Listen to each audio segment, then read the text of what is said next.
Hello friends, welcome back to my channel. तो बढ़ते हैं इस सीरीज के 13th एपिसोड की तरफ। एपिसोड के स्टार्ट में हमें दिखाया जाता है जुआन काफी शायराना तरीके से नंजिंग से बात कर रहा था। उसे रिसीव करने के लिए डोर तक आ गया। नंजिंग के लिए भी उसकी ये काइंडनेस काफी नई बात थी, लेकिन जैसा सब कुछ चल रहा है वैसा चलने देती है। जुआन ने उसे अपनी जैकेट भी पहना दी, ये कहते हुए कि रात में बहुत ठंड हो जाती है, तुम्हें अपना ख्याल रखना चाहिए।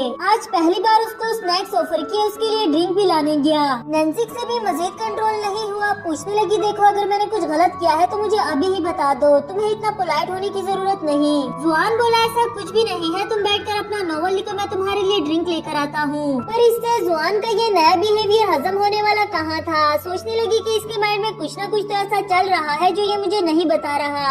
आफ्टर दैट नंजिंग बोली तुमने तो कहा था कि हम दोनों नॉवल को डिस्कस करेंगे, जिस पर जुआन कहने लगा कि मैं तुम्हारी क्रिएटिव फ्रीडम की रिस्पेक्ट करता हूँ, इसलिए तुम जो कुछ भी लिखना चाहो लिख सकती हो। अब तो उसकी हार्ट बीट और भी फास्ट हो गई।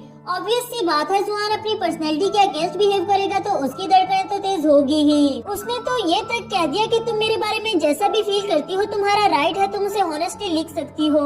एंड नंजिंग ये कहते हुए जाने लगी कि मैं मजीद नॉवल अपने घर में लिखना चाहूंगी। पर अभी भी उसे जाते हुए डर लग रहा था कि ये सब कुछ एक प्रैंक ही ना हो। फिर गुड बाय कहते हुए अपने घर भाग गई। जबकि इधर जुआन अपना गुस्सा निकालता है क्योंकि वो इतने अच्छे से बिहेव कर रहा था, फिर भी नंजिंग जान छुड़ाते हुए घर भाग गई। साथ ही खुद को कंट्रोल करते हुए कहने लगा मैं एक केयरिंग बॉय हूँ, मुझे गुस्सा नहीं करना, सब कुछ जल्दी ही नॉर्मल हो जाएगा। इधर नंजिंग काफी खुश होकर आती है, सोच रही थी कि फाइनली ये डेविल एक केयरिंग बॉय में बदल गया। लेकिन एक मिनट, ये अचानक से ऐसे केयरिंग बॉय में कैसे बदल सकता है? कहीं इसके माइंड में कोई बड़ी गेम तो नहीं चल रही? खैर मुझे क्या, मुझे उसके ऑर्डर से छुटकारा मिल गया, मेरे लिए यही काफी है। नॉवल में जुआन के बारे में लाइंस ऐड करती है कि फाइनली वो एक डेविल से एंजल बन गया है और नंजिंग को भी उससे रिलीफ मिला। बट उसको ये एंडिंग काफी ज्यादा बोरिंग लगी, तो सोचने लगी कि क्यों ना नंजिंग को एक काइंड और केयरिंग बॉयफ्रेंड से मिलाया जाए। नंजिंग एक प्यारी सी मासूम सी सच्चे दिल की लड़की है जिसने हमेशा एक काइंड बॉयफ्रेंड की विश की। आज उसकी ये विश भी पूरी हो गई और फाइनली उसे एक ऐसा लड़का मिल गया। ये लड़का बिल्कुल जुकिन की तरह ही है जो कि हमेशा से उसका आइडियल रहा, पर पता नहीं क्यों से ये कूल और अट्रैक्टिव नहीं लगा। सोचने लगी क्या मेरा आइडियल टाइप बदल गया है या फिर मैंने अपना टैलेंट खो दिया। नहीं नहीं, ऐसा नहीं हो सकता, मैं अपना आइडियल टाइप कभी नहीं बदल सकती, यकीनन थक गई होंगी। वहीं बैठे बैठे सो जाती है और सुबह उठने के बाद भी अपने बॉयफ्रेंड की क्वालिटीज को रीड करते हुए उसे कुछ अच्छा नहीं लगा। कहने लगी यकीनन मैंने अपना टैलेंट ही खो दिया है और ये सब कुछ उस डेविल की वजह से हुआ। यहाँ उसे कॉल आई जिसे देखे बगैर रिसीव करते हुए कहने लगी अब मुझे फ्रीडम देने का क्या फायदा, अब तो मैंने अपना टैलेंट ही खो दिया। लाइन पर जुआन नहीं बल्कि सीसी थी जो कहती है मैं बहुत बड़ी मुसीबत में फंस गई, प्लीज मेरी हेल्प करने के लिए यहाँ जल्दी से आ जाओ। नेक्स्ट सीन में हम इनके गैंग को आता हुआ देखते हैं और जिस अंदाज से ये लोग चल रहे थे यकीनन कुछ बड़ा धमाल होने वाला है। नंजिंग दिल ही दिल में कह रही थी कि अब हुआ ना विलन का विलन से सामना, अब तो इनकी हड्डियां ही घर जाएंगी। सीसी भी कुछ ऐसा ही सोच रही थी कि जुआन ने अचानक से उन लोगों से नाइसली बिहेव करना शुरू कर दिया। यहाँ इन लोगों के सपने तो चकनाचूर हो गए क्योंकि वो जो एक केयरिंग बॉय बनकर दिखाना चाहता था। कहने लगा आप तो बहुत अच्छे इंसान लग रहे हैं, अगर सीसी को यहाँ ट्रेनिंग नहीं रखना चाहते तो कम से कम उसकी ली हुई फीस ही वापस कर दे। पर वो तो आगे से बदमाशी करने लगे, ये कहते हुए कि तुम्हारे पास क्या प्रूफ है कि हमने उससे पैसे लिए हैं, और तुम्हें क्या लगता है तुम ऐसे नाइसली बिहेव करोगे तो हम मान जाएंगे। यहाँ नंजिंग भी आकर उसे कहने लगी कि तुम ऐसे जेंटलमैन क्यों बन रहे हो, अगर मुझे इन लोगों से ऐसे ही बात करनी होती तो फिर मैंने हेल्प के लिए तुम्हें ही क्यों पूछा। जुआन बोला मैं कोई एक्टिंग नहीं कर रहा, बल्कि मैंने खुद से वादा कर लिया है कि मैं किसी को भी जानी नुकसान नहीं पहुँचाऊंगा। उसका तो ऐसा कोई इरादा नहीं था, लेकिन ये गुंडे इतनी आसानी से उसकी बात मानने वाले भी तो नहीं है। फिर जुआन नंजिंग को रिकॉर्डिंग के लिए कहकर अपनी पावर का यूज करके उसके हाथों खुद को हिट किया। अब उसके पास इनके खिलाफ एक प्रूफ आ गया है जो वो पुलिस को दिखाकर इन गुंडों का काम तमाम कर देगा। यही प्रूफ वापस लेने के लिए गुंडे उसके पीछे भागते हैं और जुआन इन लोगों को अलग अलग से ट्रिक करने लगा। दूसरी तरफ नंजिंग भी देखकर काफी खुश हो रही थी कि फाइनली वो अपने रूप में वापस आ गया है और अब इन सभी को मजा चखा देगा। जुआन ने उन्हें इतना दौड़ाया कि खुद ही हार मान बैठे।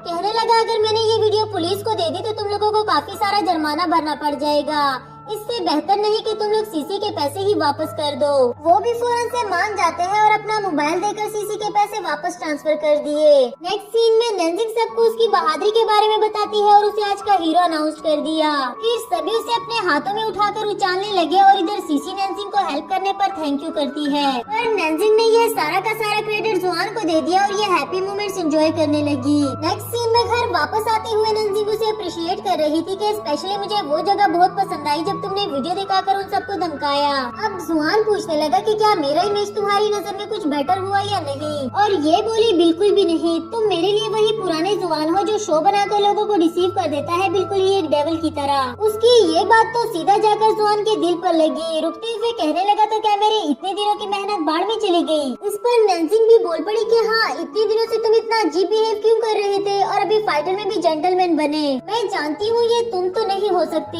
इसलिए ये फजूल की एक्टिंग करना छोड़ दो।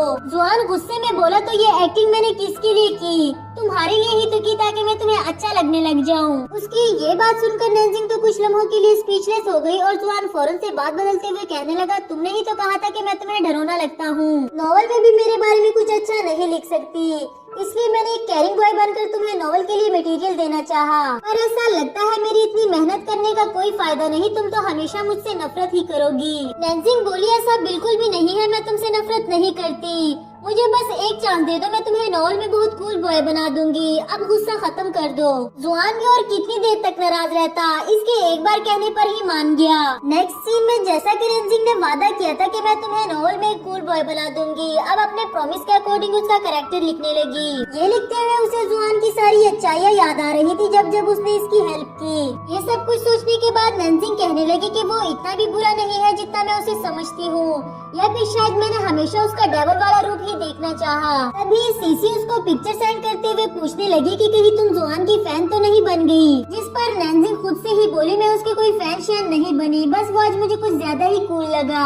नेक्स्ट मॉर्निंग का सीन दिखाया जाता है जहाँ ये किंग बिजनेस ट्रिप पर जाने से पहले सभी को उनका टास्क समझा रही थी। फिर मीटिंग खत्म होने के बाद नैनजिंग से उसके नॉवल के बारे में पूछ रही थी, जिस पर उसने बताया कि मैंने अभी तक फिनिश नहीं किया पर जल्दी ही कर लूंगी। साथ ये भी बताया कि बॉस 2 दिनों से ऑफिस नहीं आए, काफी डिप्रेस लग रहे थे और अपने शेड्यूल को भी फॉलो नहीं कर रहे। ये कहकर नैनजिंग वहाँ से चली जाती है और यहाँ ये कैंग को तो जुकेन की फिक्र पड़ गई। तभी उसे डॉक्टर की कही हुई बात भी याद आई। यही कंफर्म करने के लिए उसे कॉल कर दिया और बातों ही बातों में उससे ये जानना चाह रही थी, मगर काफी कोशिश करने के बाद भी उससे पूछने की हिम्मत नहीं हुई। जबकि जुकेन तो उस डॉक्टर की वजह से परेशान था, पूछने लगा कि शायद तुम्हारी उस डॉक्टर से काफी अच्छी दोस्ती हो गई। इस पर ये किंग बोली, ऐसा कुछ भी नहीं है जैसा तुम सोच रहे हो, और वैसे भी उसकी एक गर्लफ्रेंड है। खैर, मैं ट्रिप से वापस आकर तुमसे फेस टू फेस बात करना चाहती हूँ।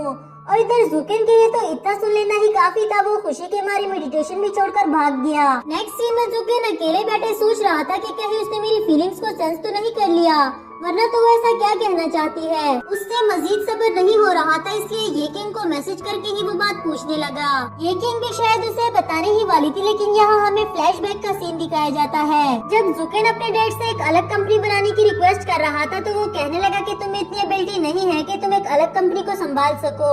और ये किंग आगे आते हुए कहने लगी कि अंकल, मैं आपसे वादा करती हूँ कि मैं कंपनी संभालने में इनकी मदद करूंगी और कभी भी आपको शर्मिंदा होने नहीं देंगे। ये किंग का ये कॉन्फिडेंस देखकर जुकेन को सुनाने लगा कि तुम इस लड़की के इसी चिकनी चुपड़ी बातों में आ गए हो ना, तभी तो इससे अलग भी नहीं होते। एंड जुकेन ने बताया कि हम दोनों में ऐसा कोई रिलेशनशिप नहीं जैसा आपको लग रहा है, हम दोनों सिर्फ दोस्त हैं। यहाँ शायद ये किंग के दिल में उसके लिए फीलिंग्स थी, मगर जुकेन के मुँह से ये बात जानने के बाद तो उसने वो भी खत्म कर दी। उसे इस बात का एहसास हो गया कि चाहे कुछ भी हो जाए, जुकेन उसे पसंद नहीं कर सकता।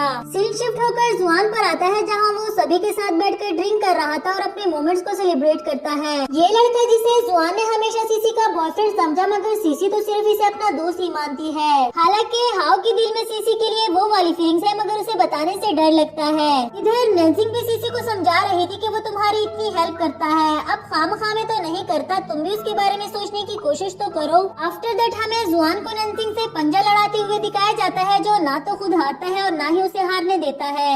नैनजिंग को देखते देखते उसके आंखों में खो गया और यहाँ नैनजिंग ने तो उसे एक झटके में ही हरा दिया। अपनी इस जीत को सेलिब्रेट करने के लिए नैनजिंग ड्रिंक करने लगी, जबकि जुआन उसे ड्रिंक करने से रोक भी रहा था। इसके बाद वो गिलास में एक दूसरे को देखते हैं कि उनके काफी ज्यादा फनी लग रहे थे, और इसी के साथ हमारा ये एपिसोड भी खत्म हुआ।